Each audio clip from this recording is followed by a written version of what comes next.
रामाश्रय राजभर। क्या लग रहा है सर, 1 तारीख को चुनाव है, बहुत करीब आ गया है मामला, क्या लग रहा है पूर्वांचल में और ख़ासतौर से घोसी में क्या माहौल है? पूर्वांचल में बड़े पैमाने पर इंडिया की जीत दिखाई दे रही है। इंडिया गठबंधन, क्या वजह क्या है? मुझे महंगाई, बेरोजगारी, 10 साल में यह सरकार एक भी वैकेंसी नहीं खोली, पढ़े लिखे बच्चों का उम्र भाग गया, गार्जियन किस तरीके से बड़ी मेहनत करके बच्चों को पढ़ाता है, 1 लाख 2 लाख 4 लाख 5 लाख रुपया लगाता है, और उम्र रहते कोई वैकेंसी नहीं निकली, लड़का भाग्य नहीं आजमा पाता है। इसका बहुत अभिभावकों को भी मलाल है। 5 किलो राशन का कोई फैक्टर नहीं है? 5 किलो राशन का फैक्टर है, बहुत गरीब लोग हैं तो भाई 5 किलो मिल जा रहा है, उससे उनका पेट नहीं न भर रहा है। जातीय समीकरण जो राजभर है, राजभर का वोट ले जा रहे हैं, हर जगह है। जातीय समीकरण पर तो आजकल राष्ट्रीय पार्टी टिकटें बंटवारा करती है, मगर यहाँ जो है, यहाँ जाति बंटवार, यहाँ जाति मामला है, मगर एक यहाँ प्रत्याशी समाजवादी पार्टी के थे, 2014 में चुनाव लड़े थे, हार गए।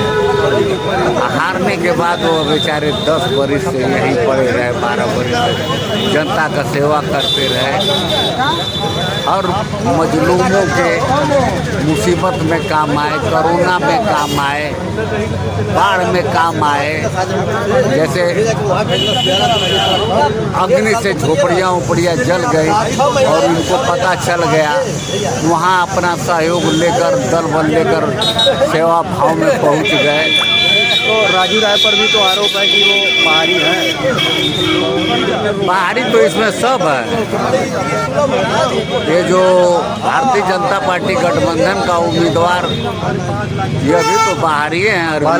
बालकृष्ण अपने हैं, घर के हैं। बालकृष्ण जी स्थानीय हैं और एक बार सांसद रह चुके हैं।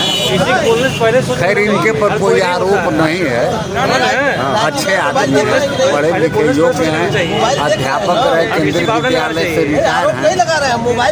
उस तरीके से बालकृष्ण चौहान और राजू राय में ही यहाँ टक्कर है और राजू राय की स्थिति बेहतर चल रही है। घोसी में क्या माहौल है? 1 तारीख को चुनाव है। घोसी में तो हमारा जो रिपोर्ट आ रही है, हमारे कार्यकर्ता जो साथी लोग रिपोर्ट दे रहे हैं, उसके हिसाब से हम 70,000 के चुनाव आज की डेट में जीत गए। कौन? हमारे सुबह सपा के प्रत्याशी और एनडीए के जो प्रत्याशी हैं माननीय डॉक्टर अरविंद राजभर जी, वो 70,000 वोटों से चुनाव जीत चुके हैं आज की डेट में। क्योंकि मोदी जी के आने के बाद और जोगी जी के आने के बाद इस घोसी के जनमानस में एक बहुत बड़ा फर्क पड़ा है। इतना बड़ा फर्क पड़ा है कि लोग वन साइडेड हो गए हैं एकदम। अरे तो घोसी उपचुनाव में भी तो आए थे, पूरी लॉबी लग गई थी। बात आपकी सही थी। घोसी उपचुनाव का समीकरण दूसरा था, वहाँ बहुजन पार्टी नहीं लड़ी थी, वहाँ केवल एक समाजवादी लड़ी थी। और दूसरी बात कि हमारे प्रत्याशी जो थे वो तुरंत पार्टी चेंज करके तुरंत आए थे। उसका एक उनके ऊपर जो है लोगों का गुस्सा था, एक गुस्सा था। उस गुस्से का परिणति थी कि हम चुनाव, फिर भी हमारा प्रत्याशी घोसी उपचुनाव में भी अधिक वोट पाया था, 10,000 अधिक वोट पाया था पिछले चुनाव। एक आवाज़ उठ रही है मऊ से बाहरी भगाव की जी, तो कहीं उसका निशाना अरविंद राजभर न बन जाए। क्या राजीव राय कहाँ के हैं मित्र मेरे, जरा आप बता दो। राजीव राय बलिया के हैं, वो तो सबसे अधिक बाहरी है, वो तो रसड़ा है। रसड़ा उसका उसका जो लोकसभा क्षेत्र है अरविंद राजभर का, वो घोसी में है, और राजीव राय का लोकसभा क्षेत्र बलिया में है। वो तो करें हमारा आवास है। अरे आवास का किराए का मकान है, किराए का मकान है। राय साहब का मकान किराए पर लिए, हमसे पूछो ना। आज तक उनका एक मकान भी नहीं है। ये लोग क्या बात करेंगे? एक अस्थायी निवास भी नहीं है उनका यहाँ, वो किराए का मकान है। राय साहब ने किराए पर दिया हुआ है और यहाँ के वो लोकसभा के वोटर भी नहीं है, वो बलिया के। और अरविंद राजभर तो रसड़ा भी में अपना आवास बना लिए, यहाँ के वोटर है, वो वोट देंगे घोसी। वो तो बलिया में पड़ा है, समझ गए ना? ठीक है, क्या नाम पड़ेगा आपका? राम चौहान। क्या लग रहा है, क्या माहौल है घोसी में? माहौल तो घोसी में बसपा निकाल ली। बसपा निकाल लिए थे। बसपा पर तो आरोप है कि वो बीजेपी की बी टीम है। नहीं, वो गलत लग रहा है, ऐसी बात कोई है नहीं आमने सामने अभी। नहीं है। यहाँ जो कि 3.5 लाख प्लस तो जो है गिनती होगी उनकी। अच्छा, चौहान 2,25,000 है, चमार है, प्लस मुसलमान अगर 20% देंगे तो कोई रोक ही नहीं सकता, ज़्यादा छोटे जीतेंगे। मुसलमान तो इस बार करेंगे झूम के इंडिया गठबंधन को। इंडिया गड़बड़ करे, लेकिन आए देंगे वोट, ऐसी बात नहीं है। इसमें असर जमाल लगे हुए हैं, वोट देंगे, ऐसी बात नहीं है। अच्छा, कुछ लोगों ने बगावत भी कर दिया है, समाजवादी पार्टी में चले गए। नगर अध्यक्ष जो है बसपा के, वो समाजवादी पार्टी में चले गए। अरे भाई, आप कमी बेसी से तो लोग जाते रहते हैं, आते रहते हैं, तो इससे पार्टी में कोई नुकसान थोड़े हो सकता है, थोड़ा बहुत अंतर होगा। नाराज़गी उन्होंने ये जताई कि जो आकाश आनंद थे उनको बैठा दिया, निष्कासित कर दिया पद से। निष्कासित किया है, ऐसी बात नहीं है, सही है, लेकिन यहाँ पे माहौल वही बन रहा है। 5 किलो राशन का कोई रोल नहीं है, कोई मतलब नहीं, वो तो बहुत पीछे जाएगा, चौथे नंबर पर। चौथे नंबर पर। तीसरे पर कौन है? तीसरे पर वो कोई राजभर है, वही आएगी। और दूसरे पर जो सपा रहेगी। दूसरे पर सपा है। क्या नाम लिखते हैं सर? क्या नाम पड़ेगा? मेरा नाम सीबी शर्मा है। घोसी में 1 तारीख को चुनाव है। क्या लग रहा है, क्या माहौल है? घोसी का चुनाव बहुत अच्छा चल रहा है। घोसी का एक तरफा माहौल है। घोसी का चुनाव बहुत इंटरेस्टिंग चुनाव है, क्योंकि हर जाति, हर धर्म, हर प्रकार के सारे लोगों ने एक मुंह बना लिया है। एक तरफा हम लोग परिवर्तन करेंगे। और जो हमारे दुख सुख में साथ दिया है, कोरोना काल से लेके वो मलेशिया में कुछ राजभर परिवार फंसा था, उनको यहाँ तक करने में, और मीर पर रहीमाबाद का वो पुल बना है, उसका सहयोग करने में, जो ये रोड चौड़ीकरण हुआ है, और कोरोना काल में ऑक्सीजन सिलेंडर मुहैया कराने तक सारी व्यवस्था, और एक आम आदमी जो कुछ कर नहीं सकता, बेचारा गरीब आदमी है, उसके परिवार को पढ़ाने लिखाने का सारा काम, तो उसको वोट दिया जाए तो हमारे दुख सुख में हमेशा साथ रहा है। और ऐसा ये यहाँ पे घोसी लोकसभा में केवल और केवल एक ही प्रत्याशी है, और वो है राजीव राय। तो साइकिल 100% जीत रही है, और यहाँ के सारे लोगों का दुलार प्यार हमारे राजीव राय को मिल रहा है। इसमें कहीं कोई दिक्कत नहीं। हाँ, ये कि बीच में ये हमारे माननीय बालकृष्ण चौहान जी आए हैं, चुनाव लड़ रहे हैं, ये कुछ हैं, लेकिन कुछ असर नहीं पड़ेगा, क्योंकि ये माना जाता है कि भाई ये कोर वोट है हमारे बालकृष्ण चौहान जी का, हमारे चमार भाइयों का, दलित भाइयों का। ऐसा भी नहीं है, क्योंकि उसमें भी जो पढ़े लिखे लोग हैं, जो समझदार है, हर चीज़ को समझ रहे हैं, वो भी जाति पे नहीं जा रहे हैं, कोर वोट पे जा रहे हैं। क्यों? कहीं न कहीं सवालिया निशान जो उनके नेता हैं माननीय मायावती जी, इनके ऊपर भी सवालिया निशान लग रहा है कि कुछ कर नहीं रहे हैं, कुछ की बोलती नहीं है, कुछ न चलती है, समाज के लिए एकदम शांत थी, इसका भी असर पड़ रहा है। तो कहीं न कहीं हम जो साइकिल है वो आगे जा रही है, सबका मत मिल रहा है, कोई डाउट नहीं। मुसलमान भी वोट दे रहे हैं क्या? मुसलमान तो 100% जा रहे हैं, वो बिल्कुल 100% जा रहे हैं, उसमें कोई डाउट नहीं है।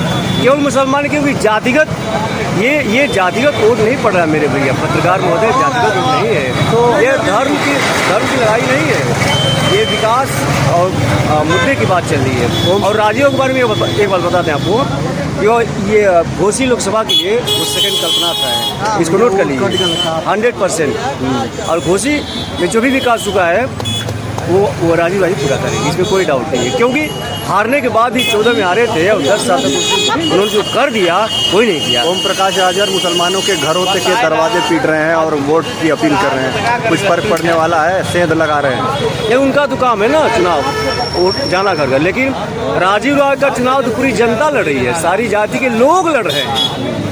सब ये हर व्यक्ति अपने आप को राजीव राय मान लिया है कि हम चुनाव लड़ रहे हैं। जनता, क्योंकि जनता परिवर्तन चाहते हैं, ये तो जाएंगे जब इनकी बात का कोई मतलब नहीं कि कब कहाँ रहेंगे, क्या बोले, कौन सा शब्द बोलना है, क्या बोलेंगे।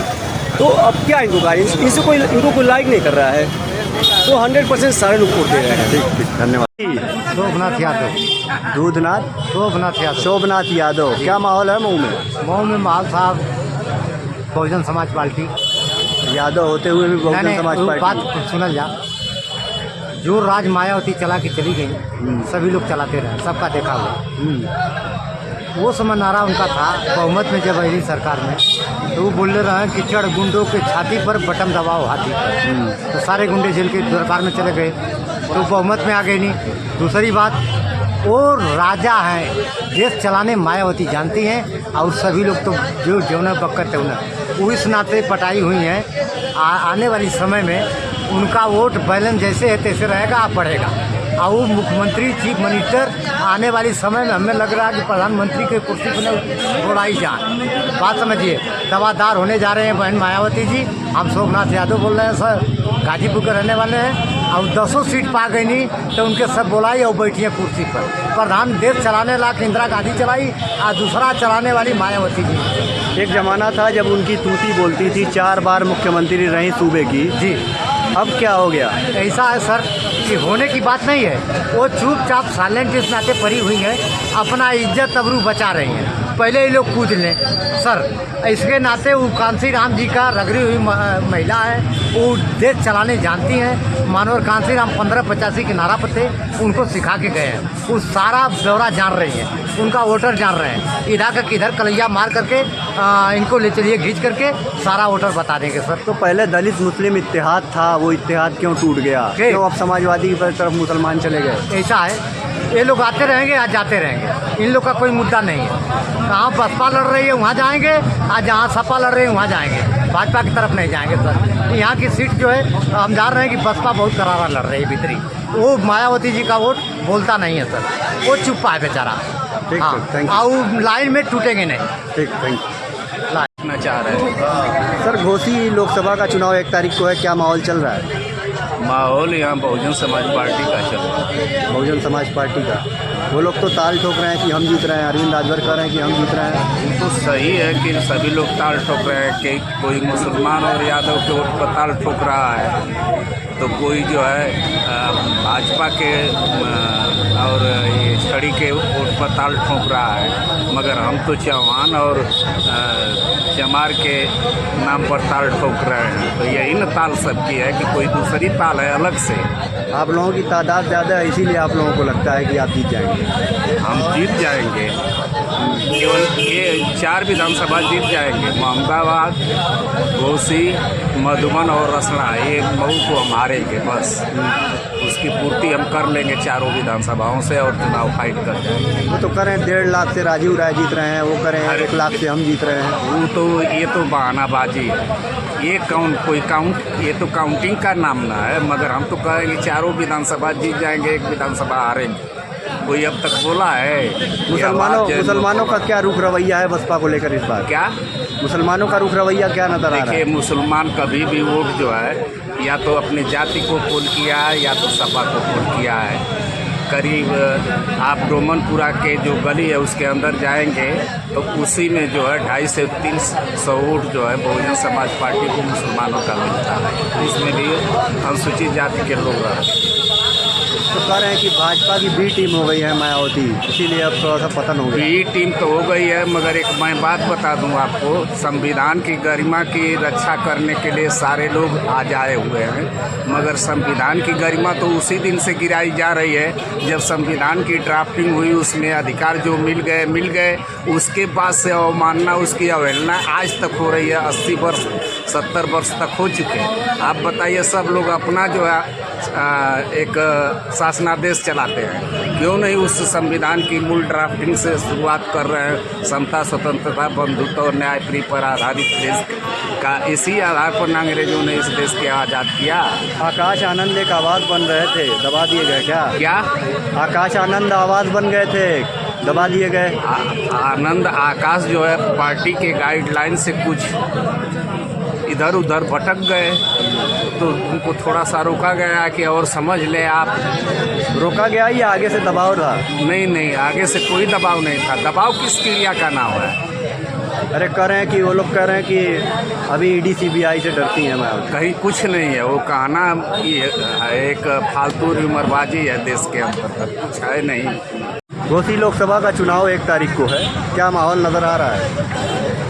आप तो कितने दिन से चुनाव प्रचार में लगे हैं? अरे 2-4 महीना हो गया हम लोग। पूरा ग्राउंड रिपोर्ट तो पता ही हो गया होगा, तो क्या समझ में आया है? हम आपसे पूछ रहे हैं ना। हम बता रहे हैं 5.5 लाख यहाँ पे दलित मतदाता, 2 लाख करीब चौहान मतदाता। जिस जाति के प्रत्याशी हैं बालकृष्ण चौहान, उस जाति के संख्या करीब 2 लाख के करीब है। और दोनों का जो है जातिगत संकट जो है करीब 7 लाख के करीब पहुँच रहा है। और इसके बाद जो है हर समाज में 10% 5% वोट जो है बालकृष्ण चौहान को ही मिलेगा। इसलिए यहाँ पे बहुजन समाज पार्टी का एक गढ़ रहा है और बहुजन समाज पार्टी चुनाव यहाँ फिर पुनः जीत जाएगी 6ठी बार।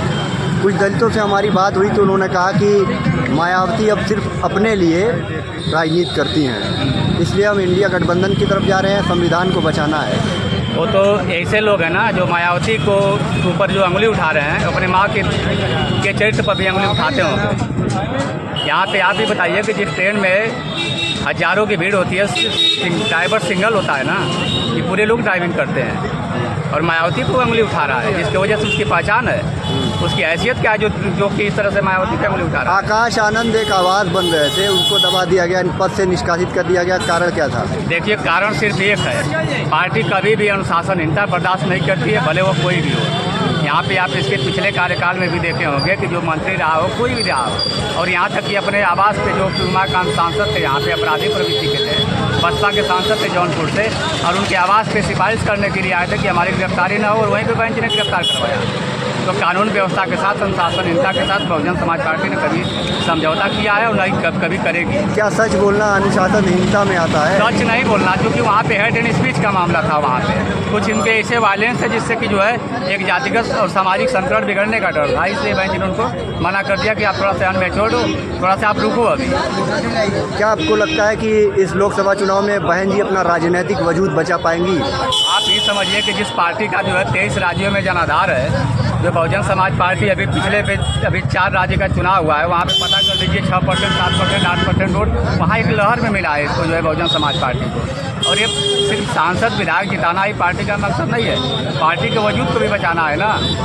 आज जो देख रहे हैं ना, कुछ लोग कुछ ऐसे गैंग सक्रिय हो गए हैं जो इस समय राजनीति में एक संविधान को ख़त्म करने का चैलेंज कर रहा है, तो एक संविधान को बचाने का चैलेंज। अच्छा, मिलकर लड़ने में क्या तकलीफ थी आप लोगों को? किसमें मिलकर लड़ने में क्या तकलीफ थी? मिलकर लड़ने में तकलीफ ये थी कि हम चाह रहे थे कि हमको 23 राज्य में हमारा जनाधार है, तो 23 राज्य में हमको जो है वहाँ के हमारे वोट प्रतिशत के हिसाब से सीट बंटवारा में हमको जगह चाहिए, क्योंकि यह जो है राहुल गांधी के ऊपर क्षेत्रीय पार्टियों का इतना दबाव था, जो कि बहुजन समाज पार्टी को जो है वह एकदम कह रहे थे, सब क्षेत्रीय दल के इतना दबाव था कि चाह रहे थे कि अगर बहुजन समाज पार्टी आएगी तो हमको भी अपनी सीट देना पड़ेगा। जैसे कि आप बिहार में देख लीजिए तेजस्वी यादव को, वहाँ पे दो यादव बड़े नेता हैं, जो ददन यादव और पूर्णिया से जो चुनाव लड़ रहे हैं पप्पू यादव, जो कि काफ़ी समाजसेवी भी हैं, राजनीतिक कम होंगे, लेकिन उनको दो लोगों को पार्टी में एडजस्ट करना कितना कठिन काम रहा है, जो कुछ कठिन है, उनको सब निर्दलीय छोड़ दिए। उसी तरीके से बहुजन समाज पार्टी बिहार में चुनाव लड़ती तो 5 से 6 सीट चाहिए ना, तो वह सीट वहाँ पे देना उनके लिए मुश्किल था।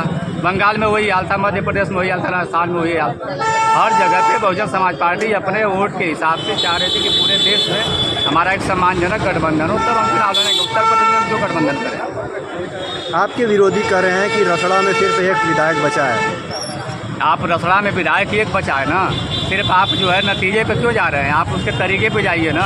आप बहुजन समाज पार्टी का कोई भी हारा हुआ विधायक है, 403 विधायक जो 403 सीट पे जो विधानसभा लड़े हैं, कोई ऐसी विधानसभा नहीं जिसमें 50,000 से कम हमारा हारा हुआ प्रत्याशी पाया हो। 90,000 वोट पा करके भी बसपा का प्रत्याशी हारा है। और कोई ऐसी सीट बताइए जहाँ पे बहुजन समाज पार्टी ने विधानसभा से लेकर के लोकसभा तक 70 से 80% सीटों पे अपना खाता खोला है कि नहीं खोला है यहाँ पे। तो आपको लगता है फिर से जलवा बिखेरेंगी? जिस पार्टी के लोग इस तरीके का दावा कर रहे हैं ना, उन्हीं पार्टी को आप जो है ठीक 9 साल पीछे जाकर देखिए, 5,000, 6,000, 7,000 वोट पाने वाले यही भाजपा के लोग थे। कोई टिकट लेने को तैयार नहीं था, ना कोई संगठन में काम करने के लिए दिया था। आज कांग्रेस पार्टी की स्थिति देख लीजिए, अभी अपना पूरा बस्ता समेट लिए हैं। तो इन दोनों पार्टियों के हिसाब से पूर्व में जाइए और वर्तमान में जाइए, इन दोनों पार्टियों के हिसाब से बहुजन समाज पार्टी आज भी अपना वोट इसका मरा नहीं है, वोट आज भी जिंदा है। बीजेपी वाले दावा कर रहे हैं कि अब दलित हमारे हैं और हमेशा हमारे साथ रहेंगे। हाँ, दलित तो उसके साथ जरूर जाएंगे, इसलिए कि उसको 2 अप्रैल 18 वाला जो लाठी लेकर के दलित निकला था ना यहाँ पे, ऊना को लेकर के, फिर उसके बाद गुजरात को लेकर के, फिर रोहित वेमुला को लेकर के, जब लाठी लेकर के निकला था ना, तो उसको पता चल गया था कि हमारे पक्ष में दलित कितना है। ठीक है सर, थैंक यू।